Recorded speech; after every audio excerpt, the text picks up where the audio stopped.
All right, welcome. This is something very new for me and my co-partner in this. Um, this is going to be a podcast on running. Basically, the goal is to bring awareness to the sport for those who appreciate and are trying to watch and keep up with it.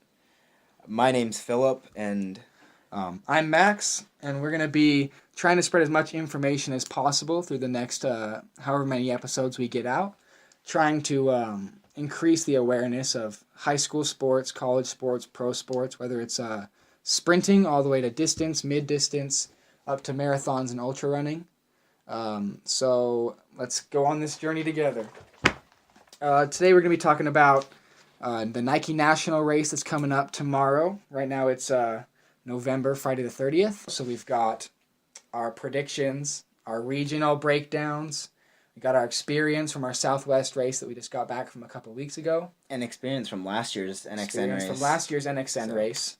So let's get into it. Phil, we split up the regions into half. I got the right side of the U.S. map. I got the left, I guess, by default. Yeah. I got California, Northwest, and Southwest, and Heartland. Sorry. Heartland. I had a Midwest, South, Northeast, and Southeast. So we definitely had some pretty stacked regions, some really good performances. Mostly coming from Southeast. Southwest. Southeast, Southwest. Heartland and Midwest had some really good times. Ones. But I think the standouts for the guys obviously came from the Southwest with the favorite, Cole Sprout. It is definitely a flat, kind of easy course as we discovered racing it earlier this year. It's held on Casa Grande Golf Course down in Arizona. So you go down in elevation for a lot of the guys from Colorado and Utah. You get a lot of better air quality, and it's on a flat course, nice weather. So the times are definitely a little bit skewed, as you can see from some of Casey Klinger's race times compared to his national times throughout the years. Aiden Troutner's times, where his regional times are closer to his national times. But you definitely see a lot of probably 10 to 20 second gaps in between the regional times and the national times in the Southwest. I will say this, however, Cole Sprout running a 14:39 is still no light thing. No, definitely. A 14:39 is Brody running a 14:36 last year we thought was pretty insane. Pretty insane.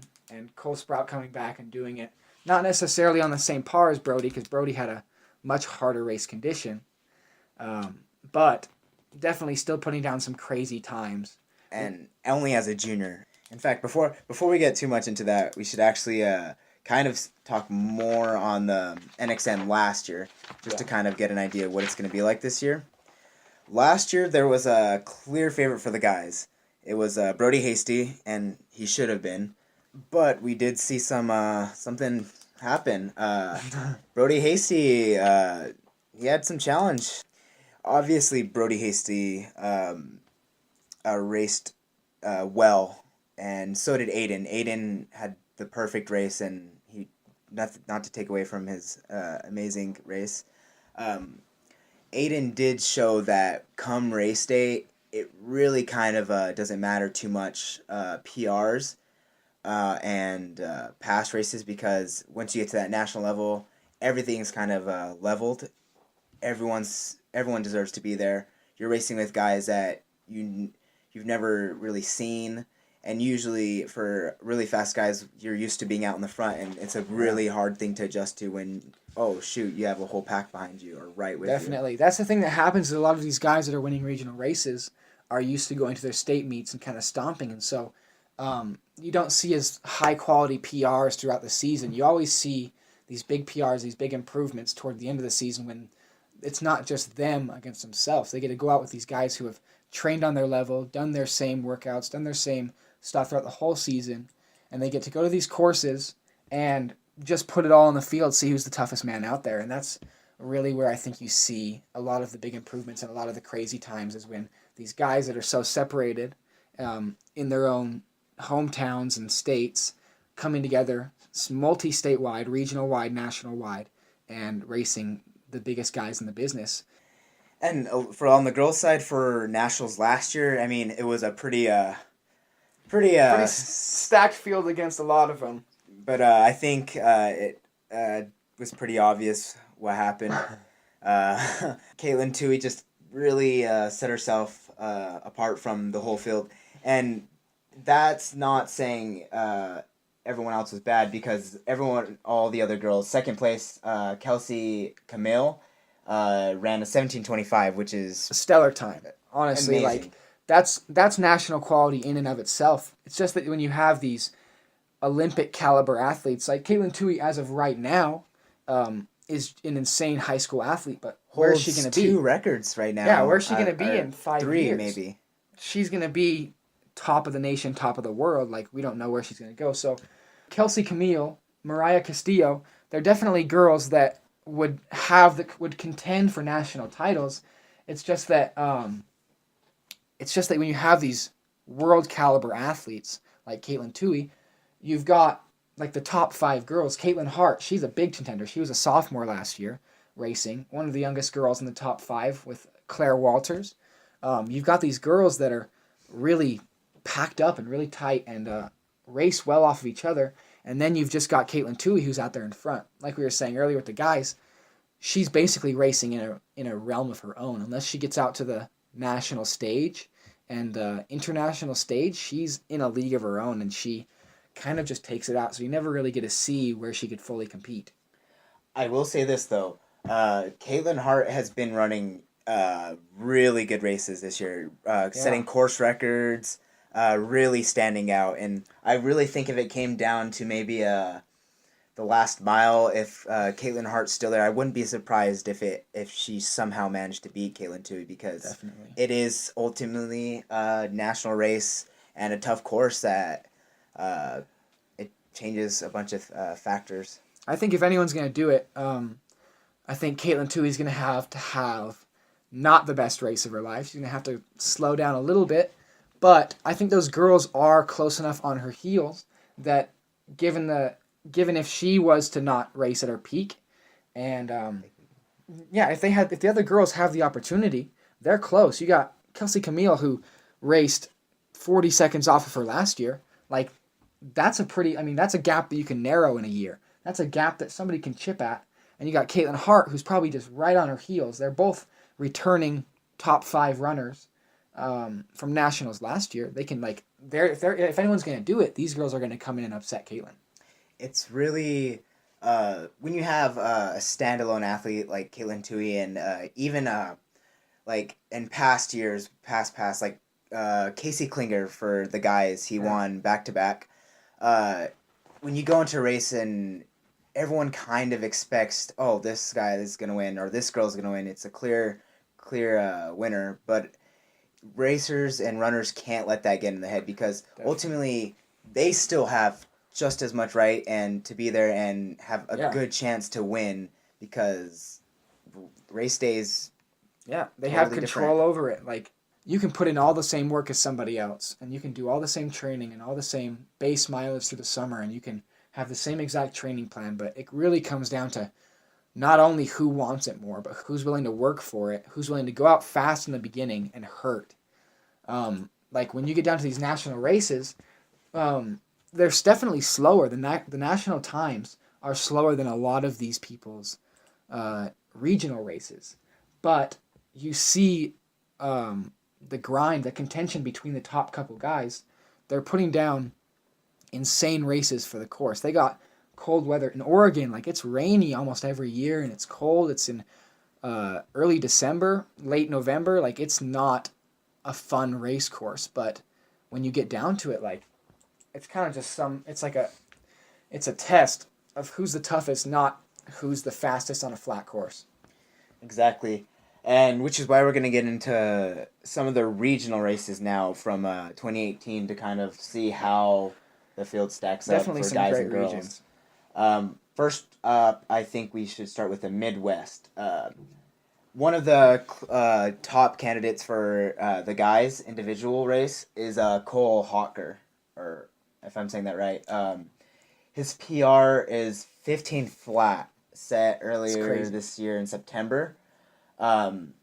And yeah, 15 flats, no 1432 like Cole Sprout, but these aren't 3 miles. These are 5Ks. These guys are 5Ks. running sub 5. These guys are competing with the top guys in the nation. They're killing it. And I think you look at a 1506, you're like, oh, that might not win. But ultimately, these national races don't always go fast because it's tough conditions. You're running with people. It's a different environment. It's much more of an athletic course. Yeah. It's not about who's got the leg speed. It's It comes about down who's mentality got and who's got the lung capacity, who can push themselves harder.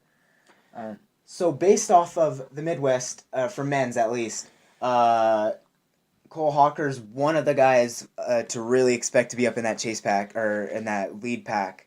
And I think he's got the guts to do it. Last year, looking at his 2017 regional race, he ran, 27th place, 15:42. So he's put down a 36 second PR from his last year. Same region course. He's putting in the work. He's doing the grind. He's going out hard, and he's taking off big times. I think that, if he's got the dedication to take off that much time in a year, all he's got to do is go to a national race where he's against some of the best guys in the nation, and who knows what he can do. He can take off probably 10 more seconds, 15 more seconds.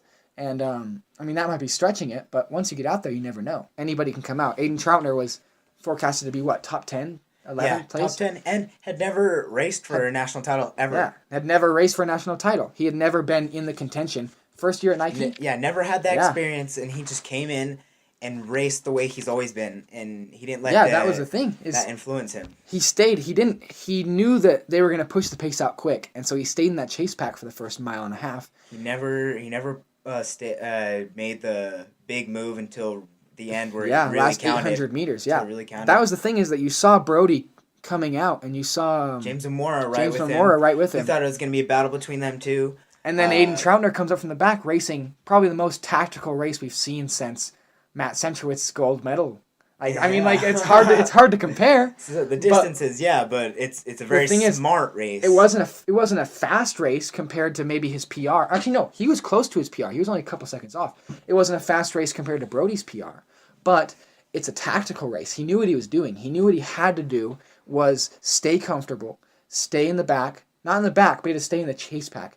Because he knew that if he got brought out with these guys, he got brought out with James Zamora, and he got brought out with Brody Hasty, that they were gonna run it out of him. So he had to stay comfortable until they had ran it out of each other, and make as much of a break as he possibly could the last mile. You let Brody Hasty really hurt, because the biggest thing I think everyone was thinking is Brody Hasty is gonna win. Either he's gonna run it out really fast, or he's gonna kick, because he was one of the guys that was going to be the sub 4. Yeah, he's the miler. Granted, he didn't do it. Everyone knew he was that guy that you didn't want to be with 100 meters left if he's feeling good or something. So letting him just take the brunt of the race most of the time really... letting him lead it and... really hit him, and... It's tough. Leading a big race like that is definitely tough, because if you're Aiden Troutner and you can sit back and watch these big guys that... he's never raced against any of them. They're halfway across the nation. He's never done a big title like that.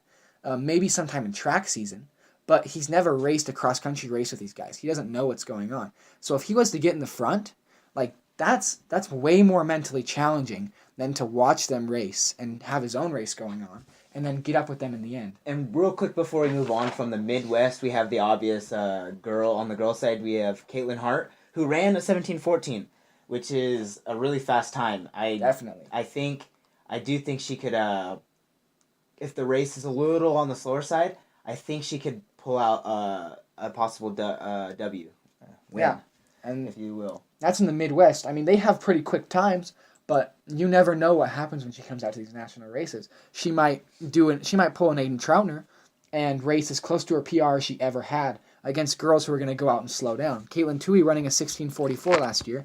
If she slows down even 10, 15 seconds from her last year, maybe she doesn't have the mental fortitude that she had last year, and maybe she isn't feeling it as much as she was last year. Caitlin Hart is only a couple seconds off of her. If Caitlin Hart is way more into it than Caitlin Toohey, then it's gonna be an all-out battle of the Caitlins. All right. We're gonna talk about our experience at Southwest this year because we are in Ogden, Utah. So we just a couple weeks ago came back from the Southwest region, seeing Aiden Troutner, Easton Creed Allred. You mean Cole Sprout? Oh, Cole Sprout. Cole Sprout. The thing with the race, it was weird because I was expecting Cole to really just kind of like run away with it. It was similar to Casey's 2016.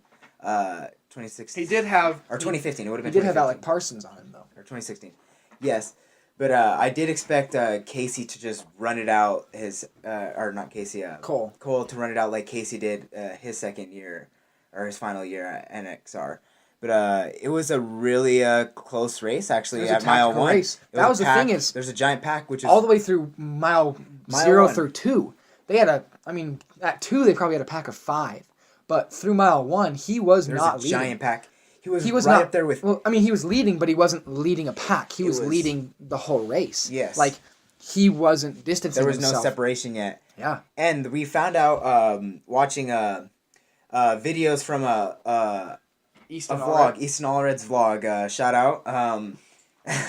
He explained that they plan to go out 4:44 for splits, but 4:48 was what I think they went out at, and that's still, imagine like saying, "Oh, we went out slow," and 4:48 is the time that you went out. But he said Cole ran. That's what he took it out at, and he said he didn't mean to. It's just how it went, and that's why there was such a big clump. And then mile 2, they still were kind of like clumped, and that's where he said him and Cole just really started duking it out and just try to run away with the race. And you might expect that too from the national race. Yeah, you could probably see Cole bringing everybody out at a whatever pace that they'll allow him to run, kind of like a track race. Like that's kind of what you gotta do is if they'll let you run slow and they're not gonna take you up on it, you might as well save your energy, especially with someone like Cole. Cole's got the leg speed and he's got the grind enough that if it gets down to the last mile and a half and they've let him run slow for that long, he'll be able to compete with anybody in the nation in the last mile and a half. He will have the energy, he'll have the leg speed, he has the turnover, he'll be able to take it out of anybody in the last mile and a half. To go with that, Easton Allred. Perhaps the most underrated in this race, honestly. He's the dark horse, but he's not that much of a dark horse. He should be a number 2, number 3, number 4 candidate, and possibly number 1. He's raced with Cole. Both broke Casey Klinger's regional record at NXR Southwest. Casey Klinger, the double champion, junior and senior year. Both of these guys come in. They've raced nationals their sophomore year. And they were one place off. They raced with Cole each other. beat him by 1 second. And Easton Allred talks about in his vlogs how he's lost to Cole a good amount of times. Yeah. Which I know it sounds, then Cole's obviously going to beat him, but he has the most experience and he's got the understands drive. Cole the best. He can beat him if it comes down to a mile left. I do think so because Easton Allred ran, I know he ran a 4:09 in the mile at the Festival of the Miles 2017 last year. Yeah. I don't know if that was his PR, but a 4:09 is a fast mile. I think he has some leg speed too to maybe run away with it. I think he definitely does. There's some other guys in the field that definitely have a lot of leg speed. Liam Anderson, top 3 returner from last year. NXN, he almost caught Brady Hastings a little bit, which is kind of he's a big dude. He's up there. But I just think that when it comes down to it, Cole Sprout has got the best times set down. Liam Anderson's a tough dude. He's going to race hard. But Cole Sprout has got the times. He's got the mental attitude of, I can come in here and I can win it. And Easton Allred, he's going to come out there racing for Cole's ankles. And if not, racing for in front of Cole. It's going to be a super tight top 10, but the upper Allred, section. Kind of a dark horse. I think he's going to come out, and I think he's going to surprise a lot of people. Another dark horse, I guess we might as well say our predictions for the guys. Mine's pretty obvious, Cole Sprout. I understand you're big. I think he's kind of leaning towards Easton, which I understand. I respect that. I respect that. But my thing is Cole Sprout's PR is 14:32, if I'm correct. I don't know. I think he might have. But it was at the same course. Cole Sprout has a faster PR, whereas Easton Creed Allred, his race was his fastest race. My thing is, Cole Nike has Desert raced Twilight the times closer to what he raced at NXR than Creed or Easton Allred has. However, Easton Allred has been a little sick the last month. My picks, well, I shouldn't say I think. My pick is Cole Sprout, and to say that I kind of humble brag, but I picked Cole Sprout to win NXN after his second place finish at the Brooks PR 2 mile behind James Zamora as a sophomore. So I'll throw that out there. I mean, you have a lot of my pick's a lot tighter because I think you have a lot stronger field in the top 10. You got a lot of returning guys that know what they're doing. Cole Sprout and Easton Allred have both done this before, but they haven't done it in the front pack. You've got guys... Liam Anderson, Drew Bosley, Alex Meyer. All have done this Charles before. Hicks. You've got a bunch of these guys that are coming back, winning their regions, and have shown that they can do well in the Nike national course. They've shown that they have the brawn to do it. They have the guts to do it. And I think it's going to be tough. I think we maybe are a little bit biased towards the Southwest region. We watched them race, but I think that when it comes down to it, I'm leaning towards the Easton and Cole duo. Either change up. I will say this: Liam Anderson, no matter what, has already run a winning national time in other years. Which and I know you can't compare that, but Liam Anderson, 15:07. 15:07, all right, guys. And Charles Hicks. He ran that 2017. He's run fast at NXN. That course, he knows it better than anyone because he knows what it feels like to run fast on that tough course at the national level. And he's raced it like Aiden before because he wasn't in that front pack from mile 2 to mile 3. From mile 1 to mile 2, he wasn't in the front pack. Him and Aiden have both learned that the way to race nationals is to conserve your energy and take people out in the end when they're tired of hills. Unless you're almost certain you can unless you're a Caitlin Tui and you think you can go out in the front and hold it, or a it. Claudia Lane at Foot Locker and you think you can go out in the front and hold it forever. Phil's making little hearts because we both are kind of crushing on Claudia Lane. But if you're not one of those people that can bring it out in the front and be confident you can hold it, Nationals is a course where you've got to hold back on the beginning and you've got to hammer down those wet hills at the end. Like, you got to be able to fight through the cold, fight through the hills, fight through the water, and you've got to have stayed comfortable. And the mud. You got to have stayed comfortable in the first mile and a half so that it doesn't phase you as much as everyone else. Because you can run 10 seconds faster for mile 1 and mile 2, and just that difference can drop you a minute and a half. Because trying to hold on to your last mile is so much harder when you've used the energy in the beginning rather than running even splits and crushing your last mile. I agree for the most part, but I do think there are those people in the field, both guys and girls, that is the better option for them. They don't necessarily have the leg speed to win in a sprint finish, but they can hold faster paces for longer.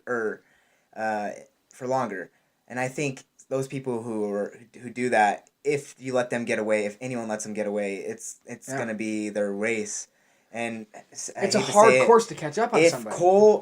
If Cole continues to do what he's shown, if he can run away with it from the start, I don't think and no one goes with him, it's gonna be his race. But if they stay with him and they make him hurt too by even pushing the pace, I know a bunch of guys that can do it. Liam Anderson, Drew Bosley, Alex Meyer, Evan Holland. Evan Holland's a fast guy. He's a dark horse. He's really up and coming. Conant Smith, big boy. He's been here last year. All these guys can make Cole hurt. 8th place last year. There's a lot of guys that can make Cole hurt. I mean, the thing is, Cole has a lot of hype around him. He's put down the best times. He might not have the same endurance and strength that a lot of these guys who have done Nike and done it well have, but he's had the opportunity to go to courses where he feels like he wants to speed up, but he has to sit back and stay comfortable. Because if you speed up at the wrong time, he's gonna go out too fast,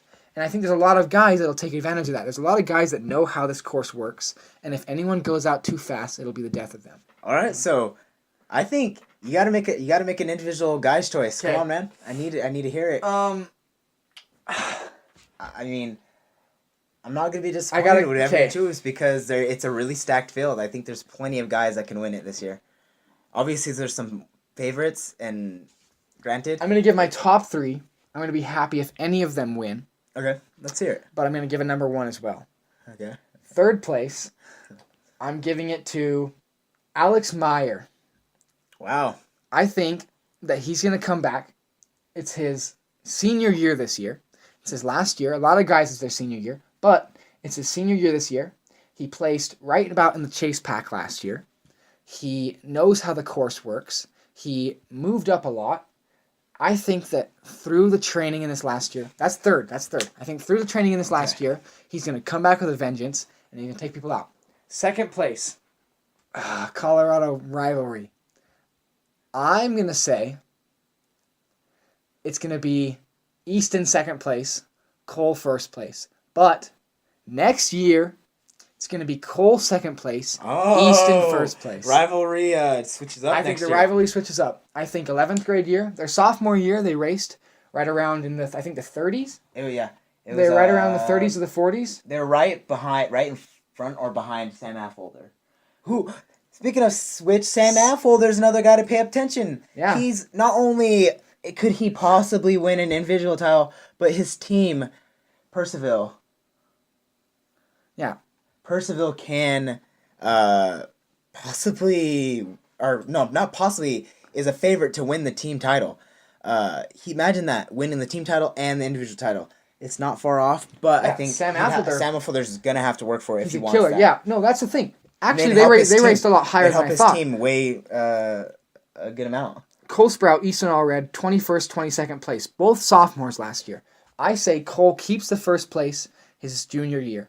I say Easton comes back, trains his ass off throughout the whole season, all of track, all of summer, all of next cross-country season. And I say senior year, Easton Creed Allred takes 1st place at Nike Nationals. Junior year, 2018, Cole Sprout, 1st place. Easton Creed Allred, 2nd place. The dark horse. He's the dark horse. I'm not giving him 1st. I don't think it's the dark horse. He's not the dark horse, but he's a dark horse. Nobody's looking at it. Okay. 3rd place, Alex Meyer. Okay. Good first 2. I think that's a nice first 2. It's kind of a biased opinion, but I guess we'll see how it plays out tomorrow. I think, obviously, Cole Sprout, number 1. I guess I can give it top 3. I mean, I don't necessarily know how that 2nd place is going to play out because I want to say Easton Creed Allred just like Max, but I can't count a Liam Anderson, Drew Bosley, Sam Affolter. I really think if it comes down to it, I think Liam Anderson has a really big chance to win this race. I think it's going to go 2nd place Liam Anderson. Yeah. And Easton's going to be 3rd or 4th?